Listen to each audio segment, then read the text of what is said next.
What's going on, everyone? Gilman with Wellthy Stocks, back with our daily Palantir update video, ticker symbol PLTR, where we take a look at how Palantir stock traded today, key levels of support and resistance that we are looking at moving into the future, and based on that, what we think Palantir stock could do. So real quick, if you enjoy videos like this, don't forget to hit that like button down below, subscribe to my channel if you are new, and comment down below what your thoughts on Palantir are, and I'd love to chat with you guys down there. So let me go ahead and I'll hit record and we'll get right into the video. Should be a pretty quick one. I made a pretty detailed one yesterday, kind of talking about, a couple different things from an analyst saying that there isn't going to be much commercial growth within Palantir.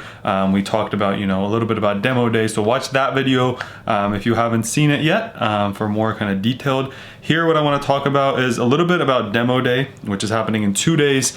Then we'll talk about the technical analysis, price action, support resistance levels, and kind of go from there. So that's going to happen Wednesday, April 14th, 11 a.m. Eastern, which is in 2 days. And they're going to talk about the Palantir Foundry Software for Life Sciences and Industrials. And they've already got, great companies like Merck, NIH, 3M, BP, PG&E, Doosan, and others. So it's mainly focused around the foundry software, life sciences, industrials, and they're gonna kind of go over the capabilities and what Palantir could do for demo day. Now, last demo day was not, super exciting, and we're hoping for something a little bit better. But what we have to also understand is, we're not kind of their target audience that they're looking to impress. So as long as the people that they're trying to kind of sell their products to are happy, kind of good for us there, right? So that's what we are talking about there. Now let's talk about price action, key levels of support, key levels of resistance, and we'll go from there. So pre-market, right, looking pretty good. We hit almost the 25 level. Remember, my goal for this week was 25 to 26. So it's looking pretty good. Pre-market, I thought we were gonna hit this 25.39 level. Unfortunately, though, we didn't, and at the beginning of the day, that's when things just really turned around. As you can see here, went from kind of 24.50s all the way down. We dropped really fast, really hard, and kind of broke through this level, broke through another level, and then went all the way down to 22.73, and then pretty flat for the rest of the day. No attempt at even coming above the VWAP until kind of end of day. So what I do like a little bit is that strong end to the day. Obviously, what I don't like is kind of this sideways action after this crazy fall, almost a $2 drop at the beginning of the day. So down about 291 on the day, up 0.51%. So let's take a quick look at key levels of support, key levels of resistance, you guys, and we'll go from there. So this was the breakout we were watching, broke out of that, pushed up all the way to 45.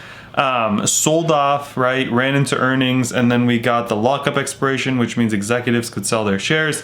We got the overall market weakness and growth stock selling off, and we got surprise earnings loss. So all that took us from the high 30s to the low 20s, tried to rebound, hits 27, came right back down, and now we're kind of struggling in this region here. So what do we have coming up? Levels of future levels of support, future levels of resistance, excuse me. First level of support we have is really this 22.48, but really if I take a look here, right, we can draw another line. Actually, let's move up this line just a little bit, and the reason being that has served as a better turning point than that level we had before. So I'm going to move it to 22.78 based on kind of today's price action, and then what I'm going to do is the one after that is 22.77. After that, we got the 21.50 levels. Those are the two levels that we're looking at on the downside. Let me get rid of this, it's annoying. 22.77 and then 21.50 are the two levels we're looking at on the downside if Palantir continues to fall. But if it starts to push up like we're hoping for into demo day, then 23.62, 24.08, and then 25.39 are the three levels to watch on the upside. Remember that demo day is in 2 days, so hopefully expecting a little bit of movement on Wednesday related to whether people like it or don't like it. Maybe a little bit of run into it, although at this point who knows what Palantir is doing. It's been super confusing to watch, no other way to put it. Was hoping for a little bit better price movement. Unfortunately, though, have not seen that just yet, so I don't really know why. I thought Palantir would be doing a little bit better. But, you know, the good thing about today is if we take a look at IWM, you know, small cap did take a little bit of a beating. And so that, you know, at least, you know, everything else isn't green and Palantir is red. But that was, you know, it's still annoying to kind of see that it is, you know, continuously falling instead of kind of having a little push into earnings. Still long-term bullish on Palantir though, because it is holding, you know, this 2277, it seems like pretty well. So that's great news for us, you guys. And even though we had a red day, we saw a little bit of a recovery towards the end.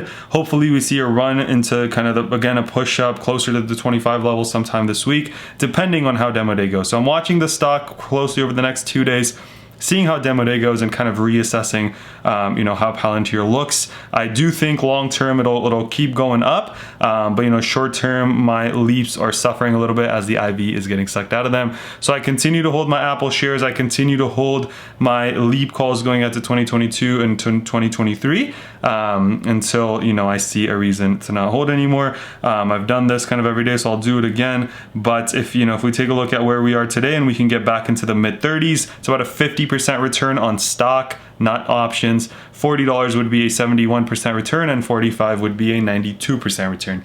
So all that being said, you know, great return potential. Don't know when it's going to happen, but I'm in Palantir for long term, so it's okay for me. You know, this kind of up and down as it kind of decides what it wants to do. What I really need Palantir to do though is hold above this 2150, and that would be kind of my comfort level. Below that, I might consider cutting it for a little bit. So that's what I'm looking at, you guys. Great return potential. If you are a long-term investor in Palantir, definitely think the stock has the potential to push up. That's all I had for you guys today. Hope you guys enjoyed. If you did, don't forget to drop a like, subscribe to my channel, comment down below what your thoughts on Palantir are, and I'd love to chat with you guys down there. Let's remember to be a bit better every single day, and until next time.